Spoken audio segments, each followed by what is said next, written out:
Countrywide Communications Limited vs. ICL Pathway Ltd., 1996. The court considered the authorities bearing on the question of whether or not a claim under a quantum meruit can successfully be made for work done in anticipation of a contract which does not materialize.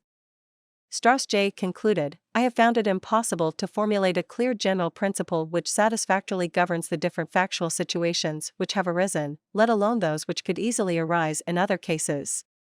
Perhaps, in the absence of any recognition in English law of a general duty of good faith in contractual negotiations, this is not surprising.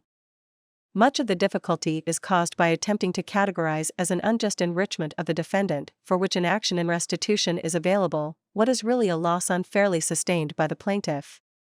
There is a lot to be said for a broad principle enabling either to be recompensed, but no such principle is clearly established in English law. Undoubtedly, the court may impose an obligation to pay for benefits resulting from services performed in the course of a contract which is expected to, but does not, come into existence. This is so, even though, in all cases, the defendant is ex hypothesi free to withdraw from the proposed contract, whether the negotiations were expressly made subject to contract or not. Undoubtedly, such an obligation will be imposed only if justice requires it or, which comes to much the same thing, if it would be unconscionable for the plaintiff not to be recompensed. Beyond that, I do not think that it is possible to go further than to say that, in deciding whether to impose an obligation and if so its extent, the court will take into account and give appropriate weight to a number of considerations which can be identified in the authorities. The first is whether the services were of a kind which would normally be given free of charge.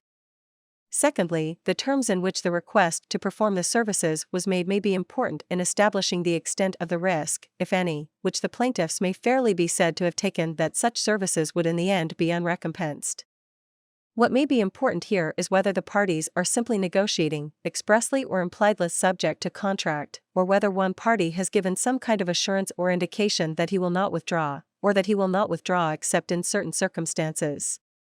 Thirdly, the nature of the benefit which has resulted to the defendants is important, and in particular whether such benefit is real, either realized or realizable, or a fiction, in the sense of Traynor C.J.'s dictum, 22.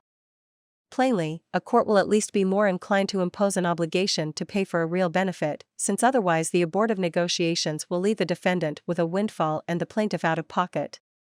However, the judgment of Denning L.J. in the Brewer Street case suggests that the performance of services requested may of itself suffice amount to a benefit or enrichment.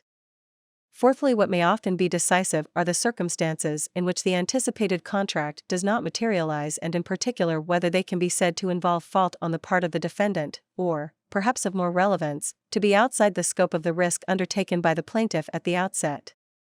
I agree with the view of Strauss J. that the law should be flexible in this area, and the weight to be given to each of the factors may vary from case to case.